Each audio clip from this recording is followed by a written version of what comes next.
Бақбақтың арманы. Күннен аумайтын, көктемде көк қылтия салысымен ең алғашқылардың бірі болып бой көтеретін бір кішкентай гүл бар еді. Ол көк шалғындарда, егін алқаптарында, өзендердің сағасында, тау бөктерлерінде, тіпті қалада, саябақтар мен көше бойларында өсетін бақбақ гүлі болатын. Бақбақ қашанда мойнын көкке созып, көз қарықтырар күннің көзіне тіке қарап, жалт-жұлт етіп, үнемі жарқырап тұратын.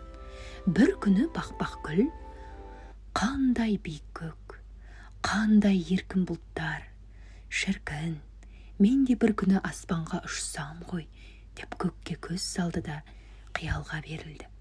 Сол сәтте самал жел есіп өтті. Нәзік лебімен сыбырлай, ұшам дейсің бе бақбақ, деді жел.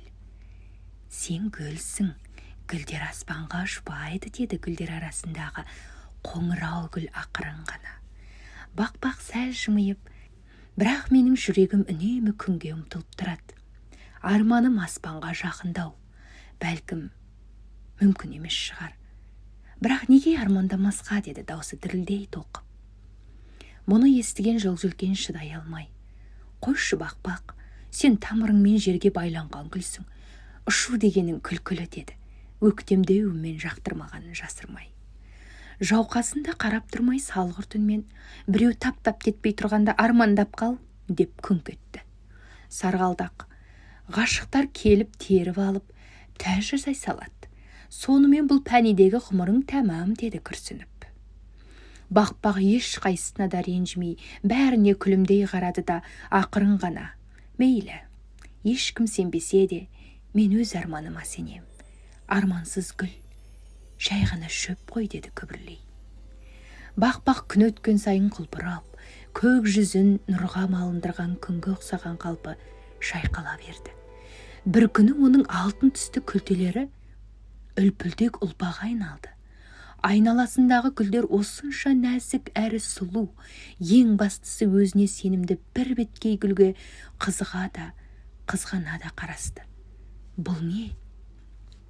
Мен өзгеріп жатырмын ба? Жүрегім шеңілдеп барады. Маған қанат біткендей, деді таңырқап. Айналасындағы гүлдер аңтарыла қарап, бәрі шулай жөнелді. Бақбақ, сен неге бұлай өзгердің? Күн нұрына ұқсап тұратын күлтелерің қайда? Бақбақ жай ғана жымиып, кейде арманға жету үшін бұрынғы қалпыңнан бас тартуға тура келеді, деді жұмсақ үнмен. Сол сәтте самал жел есіп, бақбақтың нәзік үлпілдек ұлпа күлтелерін көтеріп, жоғары қарай алып кетті. Ұшып барам, деп күлімдеді бақбақ көк аспанға қарап. Жел оған: арманыңа адал болдың. Енді әлемді шарлап, күміс күлкіңді, ізгілік дәнін әлемге тарата аласың, деді сыбырлап. Мен ұшып барам, армандарым орындалып жатыр, деп қуанған бақбақ көктен қол бұлғай күлімдеді. Жел ұшырғаннан ұшырып отырып, ең биік тау шыңына дейін апарды.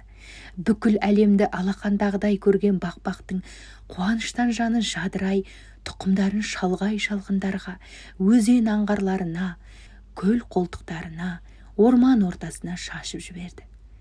Бақбақ солай аспанды да көрді, әлемді де шарлады, ал арманы жүздеген гүлге айналып, жан жаққа тарады.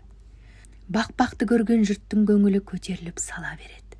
Бала біткен бырт-бырт үзіп, алақандарын толтыра үйлеріне жүгіреді.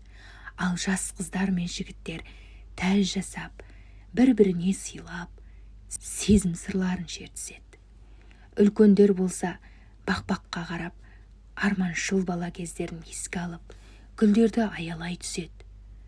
Ал жел болса, күн түстес күлтелері әппақ ұлпаға айналғанда, бақбақты құшағына алып, көк жүзін аралатуға асығады деседі.